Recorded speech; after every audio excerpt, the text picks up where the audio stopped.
Hello everyone, welcome to nice sky में। आज हम लोग रिलेशनशिप के ऊपर बात करने वाले हैं, how relationship affect mental health. तो आज हमारे साथ डॉक्टर दीप्ति हमारे सवालों का जवाब देने वाली है।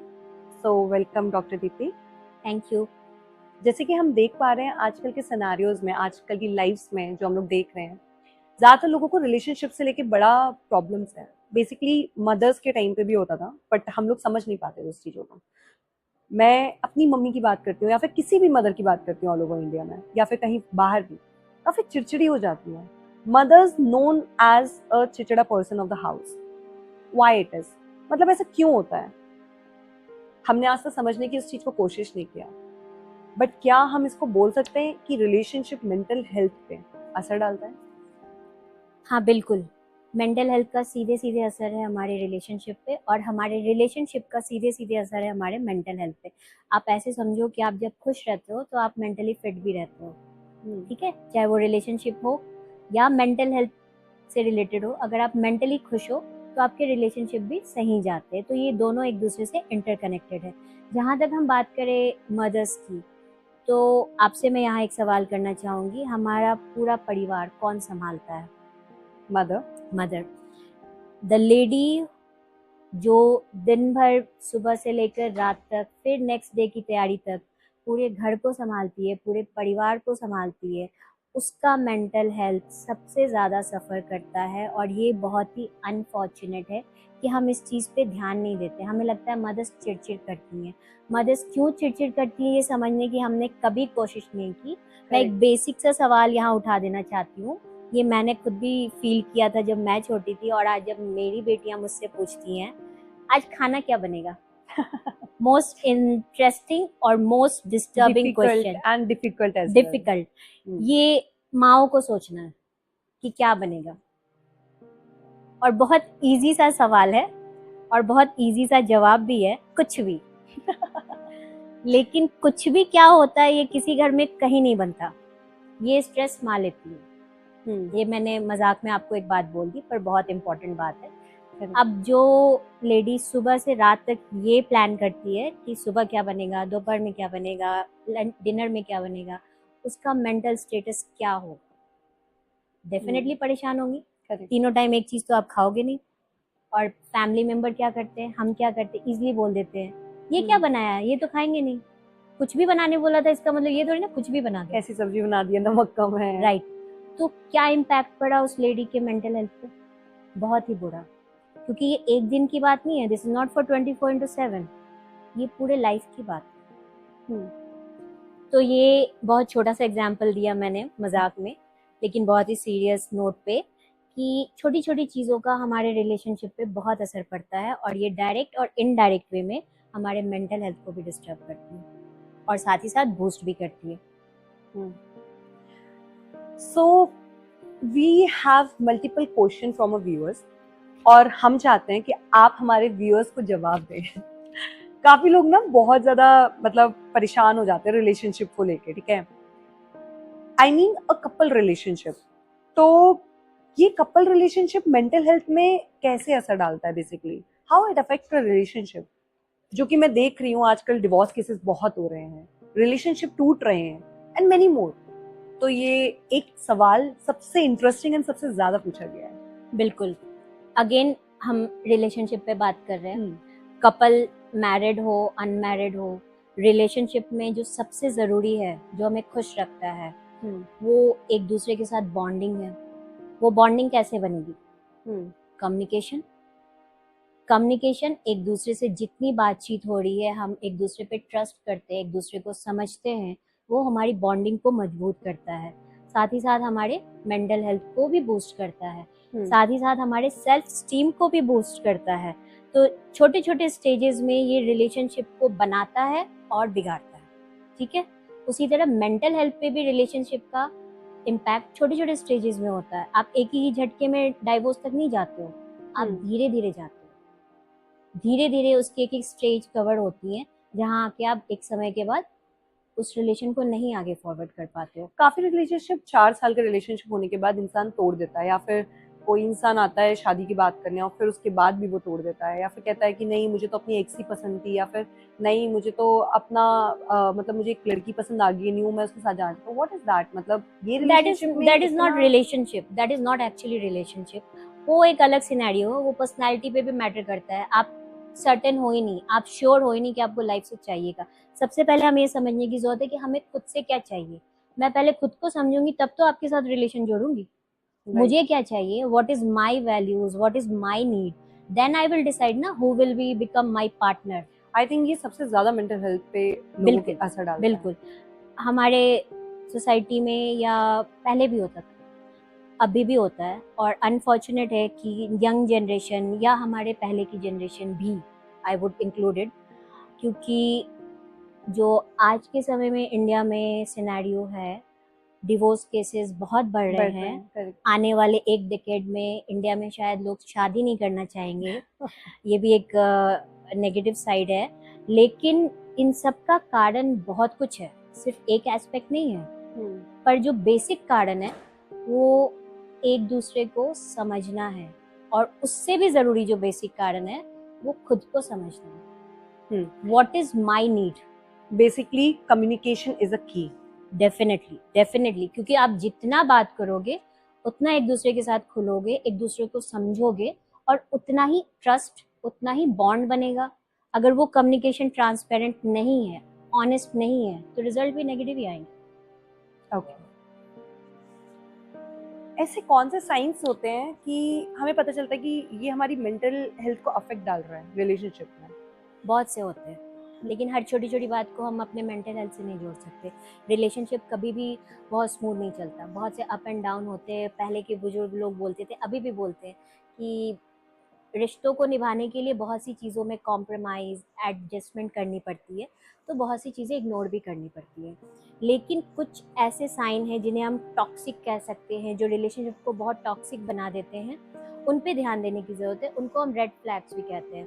सबसे ज़रूरी, अगर आप एक रिश्ते में ड्रेन हो रहे हो, एक रिश्ता जिसको आप जी नहीं रहे हो, वो आपको ख़त्म कर रहा है। नेक्स्ट, आप सेल्फ वर्थ फील नहीं कर रहे हो। पार्टनर्स एक दूसरे को सपोर्ट करते हैं, पार्टनर्स एक दूसरे का स्ट्रेंथ होते हैं। अगर मेरा पार्टनर मुझे हर समय वीक फील करा रहा है किसी भी रीज़न से, चाहे वो फिजिकल हो, इमोशनल हो, सेक्सुअल हो, साइकोलॉजिकल हो, अगर आप मुझे किसी भी कंडीशन से वीक फील करा रहे हो, तो धीरे धीरे मैं ड्रेन हो रही हूँ। वो मेरी पर्सनालिटी को पूरी तरह से ख़त्म कर रहा है, मेरे अंदर रिलेशनशिप को लेके जो वार्मथ है उसको ख़त्म कर रहा है। ये सब रेड फ्लैग्स होते हैं जिन पे हमें ध्यान देने की ज़रूरत है। हमें एक दूसरे का सपोर्ट बनना है, ना कि एक दूसरे के अगेंस्ट जाना है। बेसिकली कम्युनिकेशन इज अ की। सेकेंड थिंग, हमें पर्सन्स में देखना क्या है, आपने वो भी बताया है। A healthy relationship basic, right. So जैसे कि आपने अभी रेड फ्लैग के बारे में बताया, आई थिंक सब समझ गए होंगे कि रेड फ्लैग चीज़ें क्या क्या चीज़ें होती हैं, but why should we ignore it, because ज़्यादा लोग रेड फ्लैग को ही चुनना पसंद करते हैं नाउअडेज। नॉट एग्जैक्टली, पर इसके लिए आपको ये समझने की ज़रूरत है कि रिलेशनशिप होती क्या है, और हम रिलेशनशिप में जाते क्यों जाते हैं। वी कंफर्टेबल होने के लिए, एक पर्सन के साथ रहने के लिए, I guess. We all are humans. हम एक सोशल प्राणी है या जीव है, जो कह सकते हैं, जो हमें सोशियोलॉजी में पढ़ाया जाता है। तो हम अकेले नहीं रह सकते। हाँ, वही, मतलब हमें किसी का साथ की साथ जरूरत है। चाहिए। तो जब हम रिलेशनशिप में होते हैं तो लोनलीनेस नहीं फील करते, राइट। इसीलिए रिलेशन में जाते हैं कि एक पार्टनर होगा जो आपके हर एस्पेक्ट में आपके साथ जुड़ा हुआ हो। जनरली लोग रेड फ्लैग को बहुत से रीज़न की वजह से इग्नोर करते हैं। उसमें ज़्यादा डेप्थ में अगर मैं ना जाऊं, सिर्फ ऊपर ऊपर समझाऊं, तो कहीं ना कहीं ये आपके चाइल्डहुड एक्सपीरियंस, आपके चाइल्डहुड ट्रॉमा से भी कनेक्टेड होता है, क्योंकि आप जैसे परवरिश में, जैसे माहौल में पले बड़े हो, उसका इम्पैक्ट आपके रिलेशनशिप पे होता है। आप कैसा पार्टनर चूज़ करते हो, आप खुद के लिए क्या वैल्यू स्टैंड देते हो, वो आपके पार्टनर को चूज़ करने का स्टैंडर्ड बनता है। तो इसलिए लोग रेड फ्लैग को इग्नोर करते हैं कि मैं अकेले ना रहूं, मुझे कोई साथी चाहिए, या बहुत बार उन्हें वैसे ही लोग पसंद आते हैं जो टॉक्सिक होते हैं। तो मैम, जैसे अभी हमने थोड़ी देर पहले ही डिस्कस किया था, आई गेस फर्स्ट क्वेश्चन में या सेकंड क्वेश्चन में, तो मैं ये जानना चाहूंगी कि आपने उधर बोला था कि एक सपोर्टिव रिलेशनशिप क्या है बेसिकली, और हमें सपोर्टिव रिलेशनशिप देखना चाहिए क्योंकि हमें सपोर्ट चाहिए पर्सन का। I agree with you with that point. तो अब मैं ये जानना चाहूंगी कि सपोर्टिव रिलेशनशिप हमारी मेंटल हेल्थ को कैसे कैसे हेल्प करता है। बिल्कुल, इसके लिए एक एग्जांपल दूँ, बिल्कुल सिंपल सा। सपोज हम्म। आपके, इफ़ यू डोंट माइंड, आपका पैर डैमेज हो जाए किसी कारण से, तो आपको सपोर्ट की ज़रूरत होगी, ऑफ कोर्स। राइट? या या तो व्हील चेयर पे बैठोगे या कोई आपको सपोर्ट देगा, तो वो सपोर्ट आपको यहाँ से वहाँ तक जाने में हिम्मत देगा। That is actually like in relationship, this is called supportive relationship, जहाँ आप सपोर्ट पे 4 कदम से लेके 10 कदम तक इवन मीलों चल सकते हो। ये रिलेशनशिप में बहुत मैटर करता है और ये हमारे मेंटल हेल्थ में भी बहुत मैटर करता है। I think this was a very very very good example. अगर व्यूअर को समझ आया होगा तो दे विल बिल्कुल, ऑफ कोर्स। सपोर्ट देना सिर्फ फाइनेंशियली नहीं होता, सपोर्ट देना मेंटली, इमोशनली, साइकोलॉजिकली होता है। मैं एक पढ़ी लिखी लेडी हूँ, लेकिन अगर मेरा हस्बैंड मुझे सपोर्ट नहीं कर रहा है तो ऑब्वियसली मैं अपनी वैल्यू नहीं समझ रही हूँ, सेल्फ वर्थ नहीं समझ रही हूँ। अगर मुझे मेरा हस्बैंड सपोर्ट कर रहा है तो maybe I can be a CEO, right? True. तो सपोर्ट का रिलेशनशिप पे और मेंटल हेल्थ पे 100% इम्पैक्ट होता है। ओके। सो मैम, हमारे कुछ व्यूअर्स ने डीएम करके स्पेशली बहुत ज़्यादा ही एक क्वेश्चन पे जोर दिया है, लाइक चाइल्डहुड और जो फैमिलीज ट्रॉमास होते हैं, रिलेशनशिप्स होते हैं, वो हमारी इन्फ्लुएंस कैसे करता है एडल्ट्स को, एडल्ट्स के रिलेशनशिप में बेसिकली। ये बहुत अच्छा सवाल है और मैं खुद भी समझती हूँ कि इस विषय पे बहुत ही गंभीर चर्चा होनी चाहिए और लोगों को ये समझ में भी आना चाहिए। जैसे कि मैंने पहले भी बोला, हमारा चाइल्डहुड और हमारे इन्वायरमेंट जिसको हम बोलेंगे, जहाँ हमारी परवरिश हुई है, वहाँ रिलेशनशिप को कैसे देखा जाता था, कैसे हैंडल किया जाता था, वो हमारी पर्सनालिटी को डिटरमाइन करती है as a adult. As an adult हम वो करते हैं जो हमने अपने बचपन में देखा होता है या सीखा होता है। इनफैक्ट मैं ज़्यादा एम्फेसाइज करूँगी जो देखा होता है, क्योंकि बच्चे वो सीखते हैं जो वो देखते हैं। अगर किसी लड़के ने अपने फादर को देखा है अपनी माँ के साथ वॉयलेंस करते हुए, वो बच्चा अडल्ट होने पे उसी चीज़ को रिपीट करेगा, क्योंकि उसकी ब्रेन ने वही ट्रेनिंग ली है। चाहे आप उसको कितना भी सिखा दो कि ये गलत है, फीमेल्स के साथ वॉयलेंस नहीं करते, लेकिन वो करेगा ही करेगा, क्योंकि उसकी ब्रेन की ट्रेनिंग वही है और उसने सीखा वही है। तो ये बहुत इम्पैक्ट डालता है। ऑन द अदर हैंड, अगर किसी लड़के ने ये देखा है कि उसके पेरेंट या उसकी फैमिली घर की लेडी को क्या ट्रीटमेंट दे रहे हैं, किस तरह की रिस्पेक्ट दे रहे हैं, वो उसको फॉलो करेगा। राइट।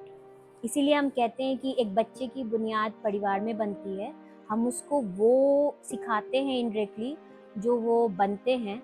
तो माहौल जितना हेल्दी, नॉन वायलेंस होगा, जितना रिस्पेक्टफुल होगा फीमेल्स के प्रति, उस घर का लड़का या उस घर की लड़की वैसे ही बनेगी। अब लड़की की बात आई तो आप बोलेंगे कि मैम लड़के के बारे में तो आपने बता दिया, लड़कियां भी उसी चीज़ को आगे आइडलाइज करती हैं। कैसे? In other family, in other family, in their partner. अगर मैंने अपनी माँ को मार खाते हुए देखा है तो मेरे दिमाग ने ये जनरलाइज कर लिया, ये स्टैंडर्ड बना लिया कि रिलेशनशिप में मार खाना तो नॉर्मल है। ऑब्वियसली कल को जब मेरा हस्बैंड मुझे मारेगा तो मुझे कुछ अजूबा नहीं लगेगा, कुछ वायलेंस जैसा फील नहीं होगा, क्योंकि मुझे ट्रेनिंग वही मिली है, मेरे दिमाग को वही ट्रेनिंग मिली है कि हेल्दी रिलेशनशिप या समाज में जो रिश्ता है वो यही है। लेकिन ये गलत है, करेक्ट। ये गलत है। तो डायरेक्ट और इनडायरेक्ट वे में, चाहे लड़का हो या लड़की हो, उनके चाइल्डहुड एक्सपीरियंस, उनके फैमिली का इन्वायरमेंट और घर में रिलेशनशिप कैसे मेंटेन होता है, It is वो very important. उसकी पर्सनालिटी एज अ अडल्ट बनाता है। तो मतलब हमें इससे ये सीख मिलती है बेसिकली, अगर हम जैसे अपने बच्चों को माहौल देंगे वो बड़े होके वैसी चीजें अडॉप्ट बिल्कुल, करेंगे। अगर आपके फादर आपकी मदर को रिस्पेक्ट दे रहे हैं तो वो बच्चा वही सीखेगा कि मुझे भी अपनी वाइफ को रिस्पेक्ट देनी है। शायद तभी बोला जाता है बच्चे जो देखते हैं वो सीखते हैं। बिल्कुल बिल्कुल। करेक्ट। जैसे अभी हमारी कुछ बात हुई थी रिगार्डिंग टॉक्सिक रिलेशनशिप, मैम आपको क्या लगता है बेसिकली, हमें ऐसा लगता है कि हम रिलेशनशिप में फंस गए एक टॉक्सिक रिलेशनशिप में, तो आपको क्या लगता है कि हमें उससे बाहर कैसे निकलना चाहिए बेसिकली, या उस रिलेशनशिप को कैसे हैंडल करना चाहिए? बिकॉज काफी लड़कियां मैंने देखा है, काफी लड़के मैंने देखा है, एक टॉक्सिक रिलेशनशिप के आने के बाद दे डोंट नो कि उस चीज से बाहर कैसे निकले। उनको लगता है मैं हर्ट ना कर दूं, या फिर उनको लगता है यार हम मैं इतने दिन से झेल ही रहा हूँ, कभी ना कभी ठीक हो जाएगा, जो कि नहीं होता। हाउ, कैसे वो बाहर निकले उस चीज से? बिल्कुल, ये भी एक बहुत ज़रूरी सवाल है और आपने जवाब भी उसी में दे दिया कि हम टॉक्सिक रिलेशनशिप में रहते क्यों हैं। अगेन, चूँकि हम उस रिलेशन में इतने ज़्यादा उलझ जाते हैं और हमें अपना सेल्फ वर्थ नहीं समझ में आता। जब तक मैं समझूंगी ही नहीं कि मैं क्या हूँ, कितनी इंपॉर्टेंट हूँ खुद के लिए, आप मुझे जैसे चाहो वैसे यूज़ कर सकते हो, Correct. ठीक है? क्योंकि मैं अपने दिमाग से तो चल नहीं रही हूँ, मैं अपने इमोशन से नहीं चल रही हूँ। तो टॉक्सिक रिलेशनशिप में यही होता है, स्पेशली फीमेल्स के साथ। और अब थोड़ा बहुत आपने Men's. न्यूज़ में भी देखा होगा, अब फीमेल्स के साथ साथ मेल्स भी इस कैटेगरी में आ रहे हैं। लेकिन कुछ चीज़ें हैं जो हमें समझने की ज़रूरत है कि आप टॉक्सिक रिलेशनशिप को कैसे नोटिस करो, कैसे कैटेगराइज करो, कैसे समझो कि आप एक टॉक्सिक रिलेशनशिप में हो। सबसे पहले तो आप खुद को ही समझ लो। जिस चीज़ में, जिस रिश्ते में आपको खुशी नहीं मिल रही है, वो ऑब्वियसली सही रिलेशन तो नहीं है, पर इसके में भी बहुत से अप एंड डाउन्स है, बहुत से एस्पेक्ट है जिसको समझने की ज़रूरत है।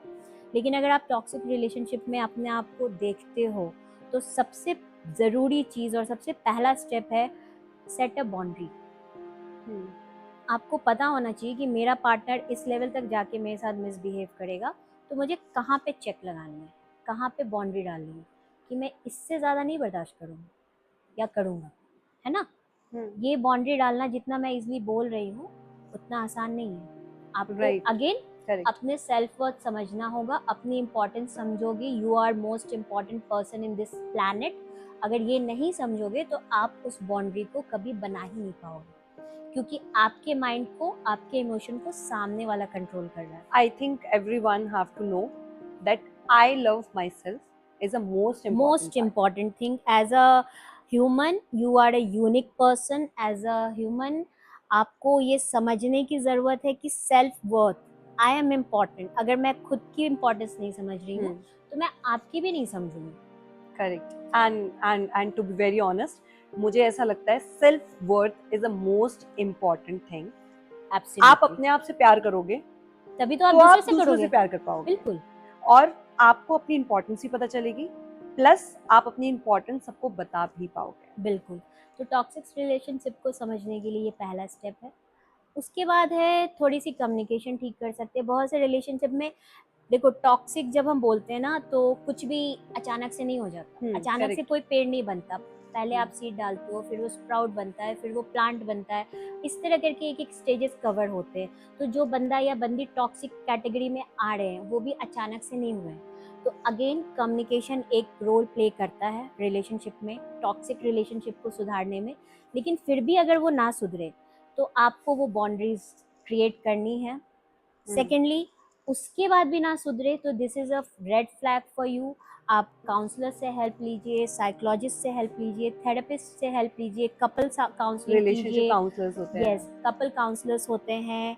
आप इंडिविजुअल काउंसलिंग लीजिए। अगर आप खुद एक टॉक्सिक इंसान हो तो आपको ये समझ में आता है कि मैं खुद भी गलत हूँ, रिलेशनशिप मेरी हाँ, वजह से मैंने खराब हो रहा है। काफी लड़कों लड़कियों को देखा है कि मैं टॉक्सिक हूँ, मुझे पता है, हाँ but they are not improving that thing. बस वो हाँ बोल देते हैं कि हाँ मुझे पता है मैं टॉक्सिक, मैं क्या करूँ, मैं सुधरना चाहता हूँ, हाँ, सुधरना चाहती हूँ, पर सुधर नहीं पा रहा। नहीं सुधर नहीं पा रही तो हूँ। हम as a psychologist, as a counsellor यहाँ हैं आपकी हेल्प के लिए। करेक्ट। तो हम आपको हेल्प कर सकते हैं उसमें। ये सब बाउंड्रीज जब आप अपने लिए क्रिएट करते हो तो शायद आप एक टॉक्सिक रिलेशनशिप से बाहर निकल सकते हो या उसको हैंडल कर सकते हो। और एट लास्ट अगर ये नहीं कंट्रोल हो सकता है किसी भी तरह से तो मूव फॉरवर्ड, क्योंकि ये आपकी लाइफ है, एक ही मिली है। उसको सिर्फ एक ऐसे रिलेशन के लिए जिसमें आप सेल्फ वर्थ ही नहीं फील कर रहे हो, जीने का कोई मतलब नहीं। So mainly the answer is I love myself and I am worthy. So Exactly. these are the two things we have to focus mainly in a बिल्कुल toxic बिल्कुल relationship. बिल्कुल।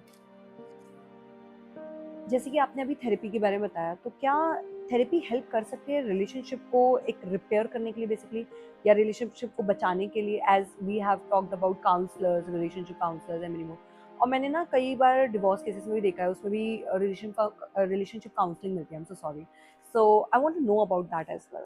बिल्कुल, रिलेशनशिप को बचाने के लिए हमारे मेंटल हेल्थ में बहुत तरह के एस्पेक्ट है, जिसमें जो सबसे ज़रूरी है दैट इज़ रिलेशनशिप काउंसलर और मैरिज काउंसलर होते हैं, कपल काउंसलर्स होते हैं, कपल साइकोलॉजिस्ट होते हैं।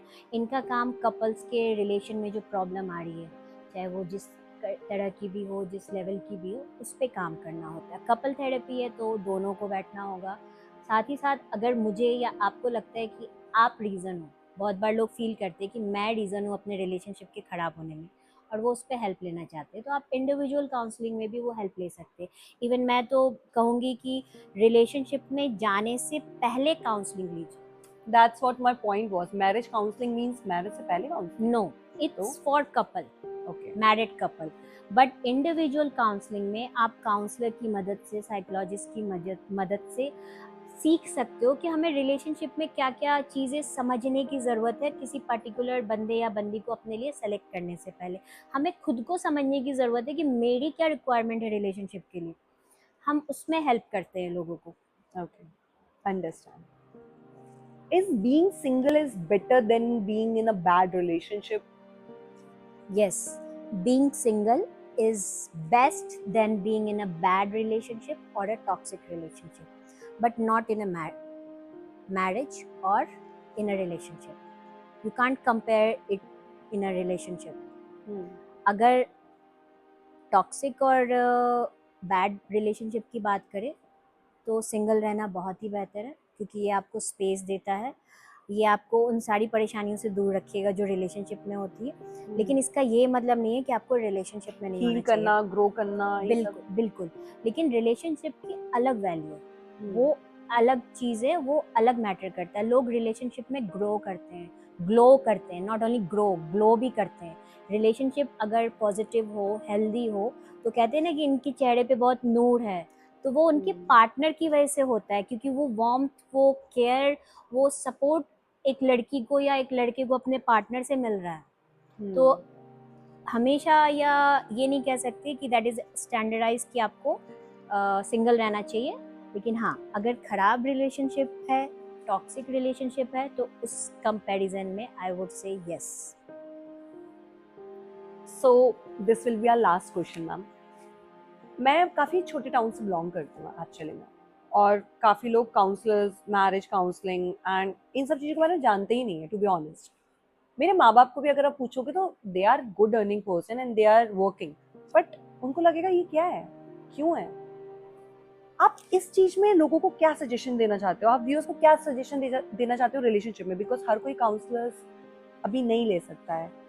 So what is your part, आप क्या बताना चाहते हो कि इसमें क्या हमें करना चाहिए, क्या हमारे पास क्या क्या चीजें हैं जो हम उनको प्रोवाइड कर सकते हैं। Being a counsellor, being a psychologist, सबसे पहली चीज़ मैं ये बोलूँगी, हम as a counsellor, as a psychologist आपकी हेल्प करते हैं आपके मेंटल हेल्थ में। मेंटल हेल्थ आपके रिलेशनशिप से भी जुड़ा है और रिलेशनशिप आपके मेंटल हेल्थ से भी जुड़ा हुआ है। लेकिन यहाँ लोगों को जो नहीं पता है कि काउंसलर का काम सिर्फ इलनेस ट्रीट करना नहीं है। Right, that's my point. That is not illness कि अगर मैं आपको गाइड कर रही हूँ कि शादी करने से पहले आपको समझ में आना चाहिए कि व्हाट इज एक्चुअली रिलेशनशिप या मैरिज क्या है, या आपको पता ही नहीं है कि आपको करना क्या है शादी से। करेक्ट। तो हम ये करते हैं as a counsellor, as a mental health experts, हम लोगों को गाइड करते हैं, लोगों को सजेशंस नहीं देते, हम सिर्फ आपको वो रास्ता दिखाएंगे जो आप नहीं देख पा रहे। करेक्ट। तो जो रूरल एरिया के पर्सन है, हम उनको तो ज़्यादातर आई गेस काउंसलर्स होंगे, बट वो लोग जाना नहीं चाहेंगे या फिर उनके पास समय नहीं होगी, जानकारी नहीं है। सो हम उनकी कैसे हेल्प कर रहे हैं? हमारी टेलीमेडिसिन है। Okay. इसमें आप कॉल के थ्रू हमारे डॉक्टर्स से ऑन पैनल, जितने भी हमारे पास डॉक्टर्स हैं, चाहे वो मेंटल हेल्थ के हो या फिजिकल हेल्थ के हैं, उनसे जुड़ के आप बात कर सकते हैं, सजेशंस ले सकते हैं, सेशंस ले सकते हैं। In fact I would suggest youngsters को कि शादी करने से पहले आप एक बार काउंसलिंग ज़रूर कराएं, ताकि आपको आइडिया हो कि एक्चुअली व्हाट इज़ मैरिज, आपको रिलेशनशिप चाहिए भी या नहीं, आपको ये पता भी है कि आपको खुद से क्या चाहिए। तो सेल्फ वर्थ समझने के लिए, अपने रिलेशनशिप के वैल्यू को समझने के लिए उसके नॉलेज को बढ़ाने के लिए आपको एक बार सेशन ज़रूर लेना चाहिए शादी करने से पहले। इसके लिए आपके पास इंडिविजुअल्स काउंसलर है, हमारे पास कपल काउंसलर्स है, और भी जगह है, not only in nice sky made. लेकिन सजेशंस ले, बात करें, समझें कि आपको लाइफ से चाहिए क्या। ये आपको आने वाले प्रॉब्लम से बचाएगा। सो व्यूअर्स, मुझे लगता है हमने सारे सवालों अभी तक आपके कवर कर लिए हैं। मैं चाहूँगी आप इस वीडियो को लाइक करें, शेयर करें ज़्यादातर लोगों के साथ जिनको रिलेशनशिप के बारे में पता नहीं है, या फिर जो रिलेशनशिप में नए आने वाले हैं, जो टॉक्सिक रिलेशनशिप में हैं, या फिर जिनको भी किसी को भी मेंटल हेल्थ के रिगार्डिंग हेल्प चाहिए। As doctor Deepti already told you, हमारी टेली कंसल्टेशन की सर्विसेज है 24/7 आवर्स चलती है। दिए गए नंबर पे कांटेक्ट करें और हमसे संपर्क करें। Thank you for contacting nice time.